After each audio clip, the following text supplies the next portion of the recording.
I do, will you scream? Will I hear your voice? It was a joke. I'm joking. Don't be scared. Hey, how do you think my eyes look when our gazes finally meet? What will you find? Answer me.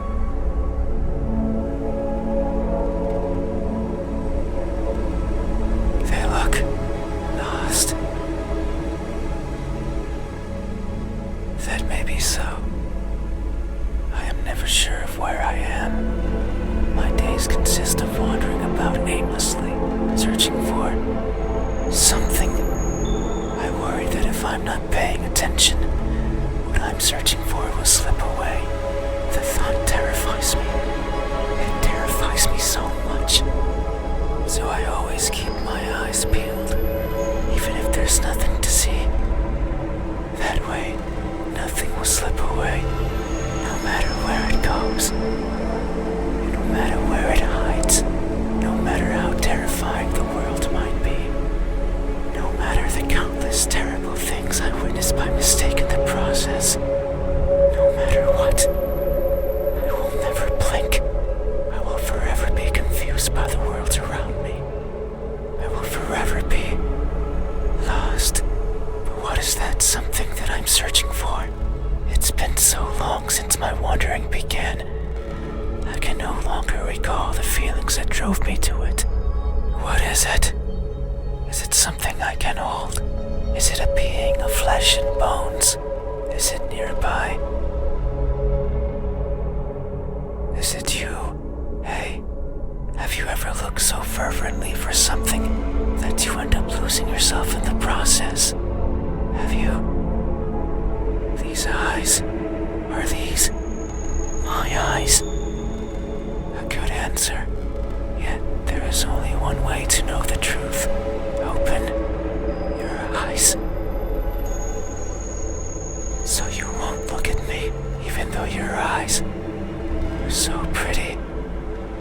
I can't see them, but I can imagine them behind their veil of flesh, round like pearls and shiny like jewels. So pretty. It's fine.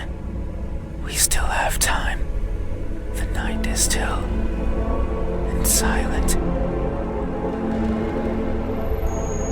People are good at closing their doors. Do you know what a door is? Of course you know. You have one. Right there, at the verge of your little world. A door is a barrier to keep the bad out. The bad can be anything. A bad person, a bad smell. And sometimes, I can't open doors. I find them tricky. Should I push or pull? Should I turn the knob left or right? Should I try to take it off its hinges? Should I chip away at it, hoping it will fall apart? And what happens when it opens? Do I close it behind me? Do I keep it open? But that might be rude to the person who had it closed. But then, how do I get out? And what happens if the wind pushes it close? What then? So many options. So many things that could go wrong. Whenever I stand in front of a closed door, it paralyzes me. I stare at it for a long time and think of my excuses, because that's all they are. What bothers me the most about closed doors is the idea they exist to keep me out. It fills me with the need to go in, so I search for a crevice or a window, anything that might be open, anything that might let me in. I'm not good with doors, but as long as there's a place where I can fit, then I can go in anywhere. Every night, I hop across the shadows of the streets. I'm careful so as to not be caught by the light. In my eternal search, I pick a place where to rest. I slip in, spend the night wherever is comfortable, without alerting anyone.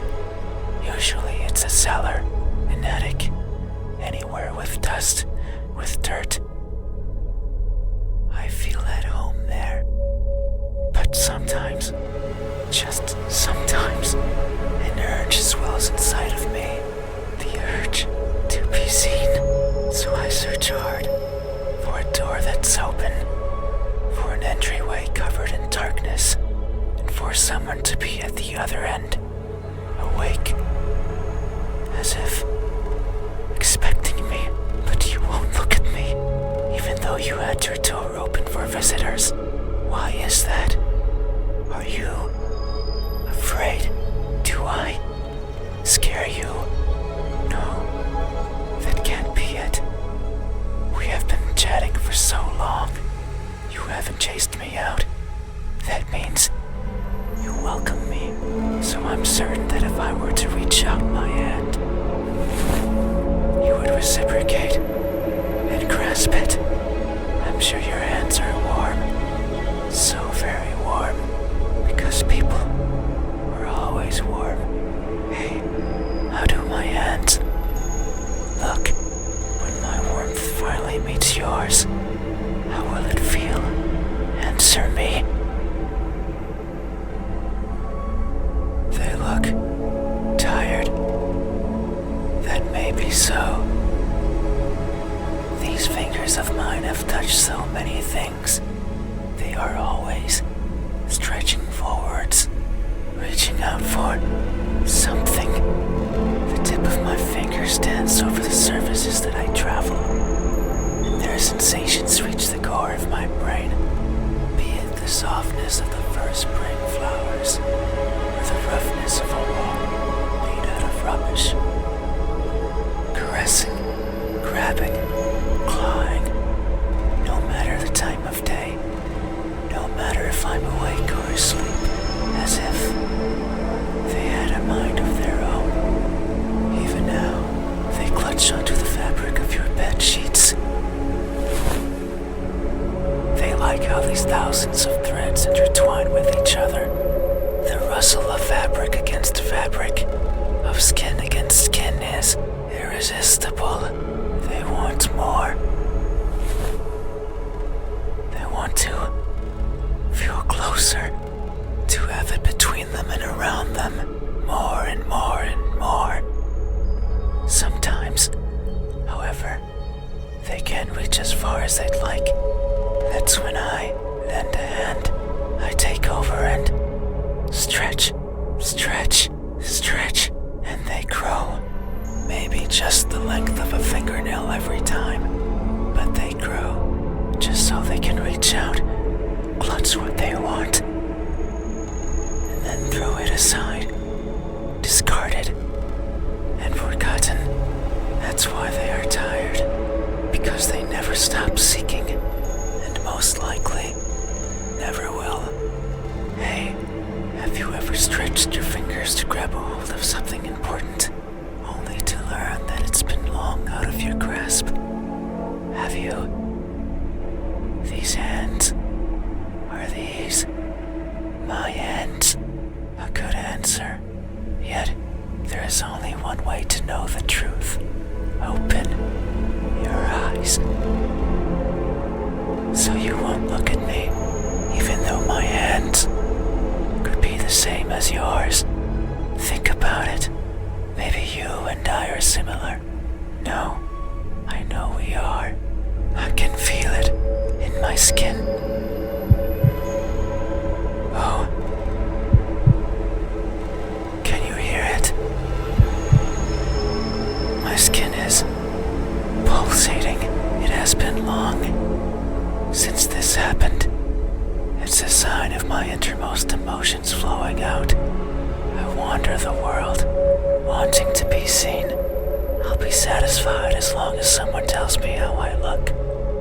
But it's not like anyone will do. If it did, then it would be oh so easy.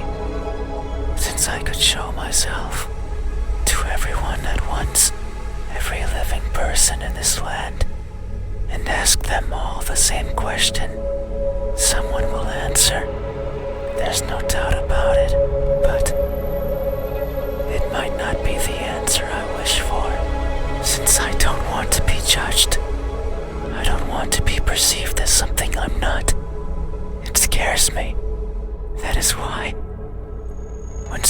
is on the verge of looking at me, I shy away, I hide, fading into the dark. But you might be different.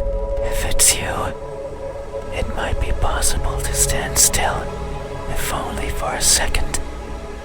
That way you can help me, and we can both be fulfilled. Just thinking about it, it makes me feel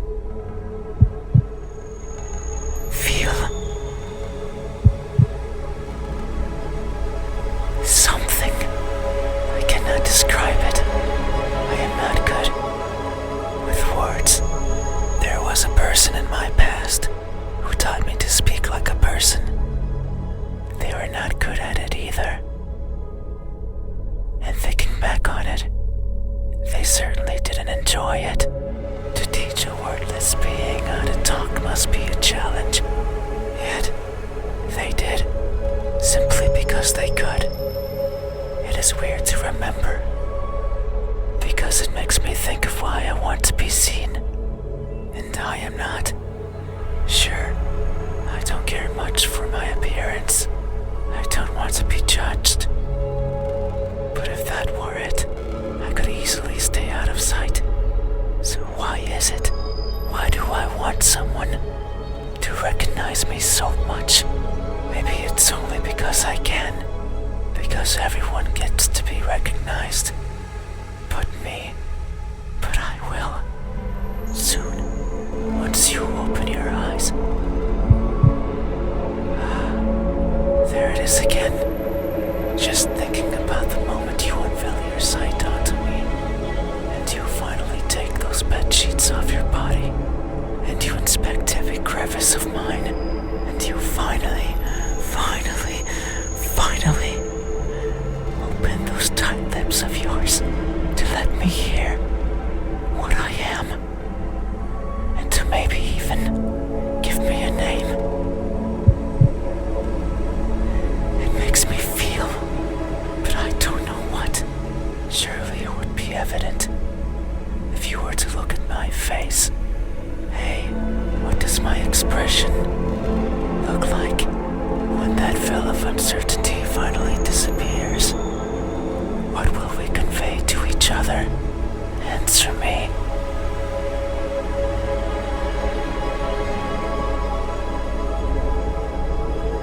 An emotionless stare that may be so. Expressions are difficult. They require one's face to contort in many different ways. I am not capable of that. Everything about me is stiff. From the way I walk, to the way I talk, to the way I feel. It is something I noticed long ago. I may hurt and I may grow, but I do not change. Not in the way other people do. People interact with each other. They form connections. They experience thrills. A person becomes someone different with each passing second, turning old and perishing. However, I don't think I'm capable of any of those things. My journey began long ago, longer than any person has ever journeyed. And in my life, I have seen others born and die, born and die. A person's existence is so fleeting, and yet so many things happen to them, so many worthwhile memories. It is something I lack, were I to write a book. I could not fill a single page. It's not for the lack of memories, but rather because these memories mean nothing to me. Save for a minuscule number, they are all the same, blending with each other into a mottled gray, lacking the meaning people often give. To that, perhaps, if someone else had lived what I had, they would see meaning. They would treasure it. But I cannot. No matter how I try, I can't see any worth in what I do. And by extension, in what I am. I want for someone to tell me how I look, yet I don't see that as important. No one but me would care.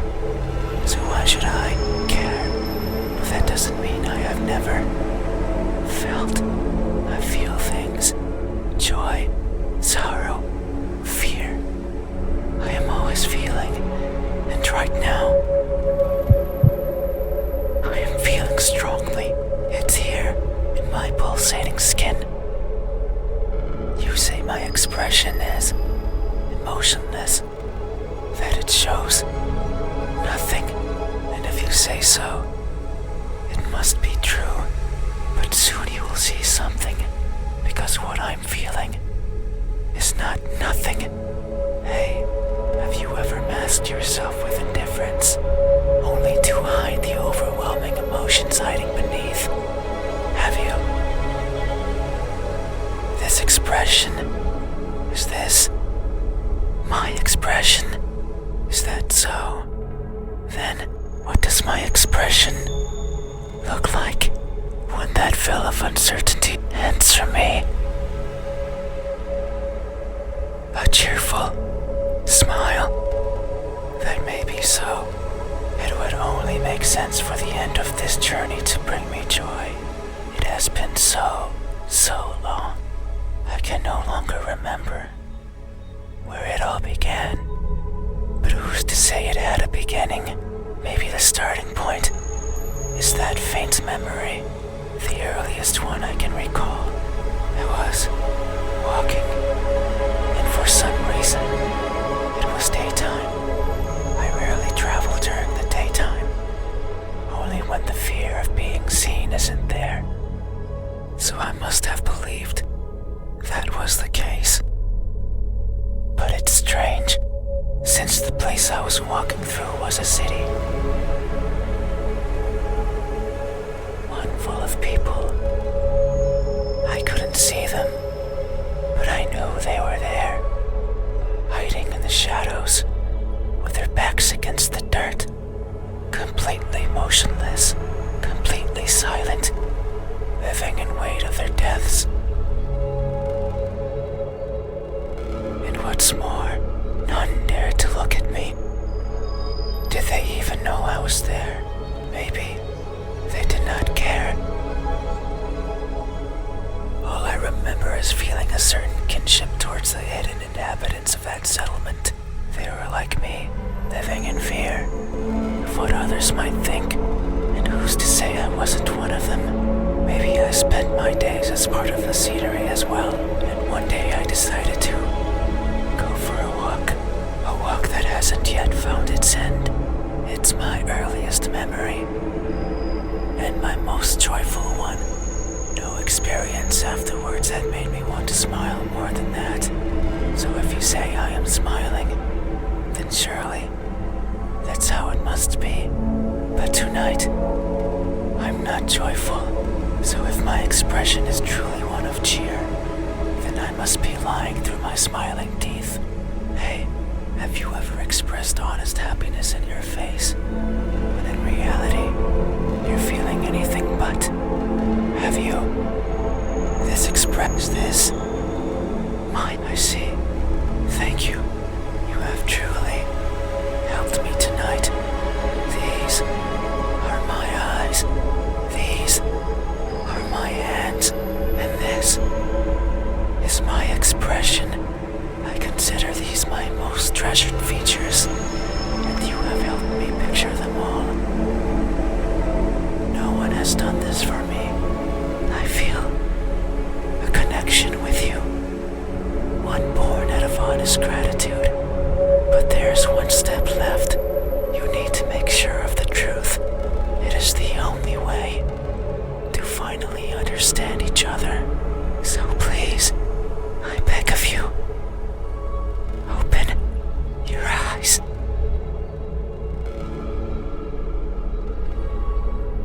No. I see. I understand. No, it's fine. You have still helped me by answering my questions. No one has done that for me before, so I have no right to ask for anything else. No, that is a lie. Ever since I stepped into this room, you have refused to engage with me. Not even once. Not even once, not even once, not even once, not even once, not even once. Not even once. Did you open your eyes? Not even once. Did you look at my face? You stayed there, acting as if you were asleep. to not moving an inch, at times making me believe that our conversation was just in my head. You haven't opened your mouth, but you didn't need to. I can hear far, far beyond what most others can, and I can see further than what others would consider the dark, empty bottom. That's why I know that I wasn't wrong. You are, like me. We are the same. You too. Look for what's not there. You too. Reach out for what might hurt you. And you too are a liar. The type that shows one thing and feels another. But you made a mistake. I know you're lying. Because every answer has been wrong. I am not what you said I am. These eyes, these hands, this expression. They aren't mine. Maybe they are yours, but I do not care. Not anymore. Open your eyes. I didn't want to be judged. I didn't want to be perceived for something I'm not. And that's all you did. So now, and see me for what I truly am. You said so. Remember that in this room, you know how everything looks. It was those words that brought me here. So you have to do right by that which you claimed. It is time. Open. Open.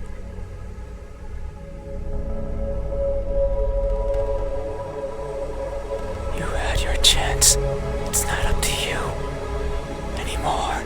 You won't open your eyes. I will.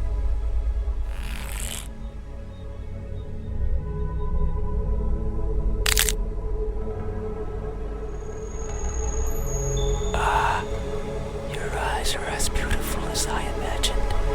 Tell me, my new friend, what did you see?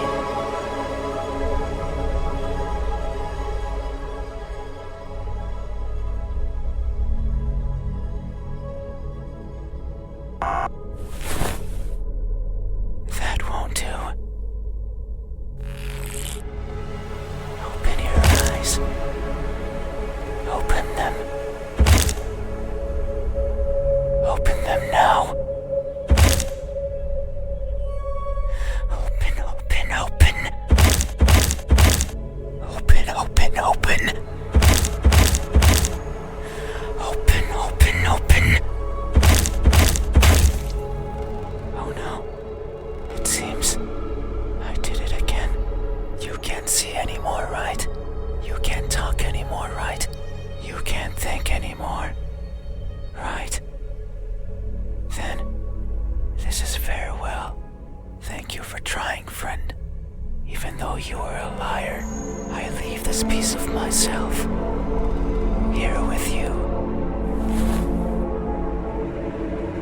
I must go. I must look for the right person. Someone who can tell me how I look. Someone who can explain to me why everyone looks like that.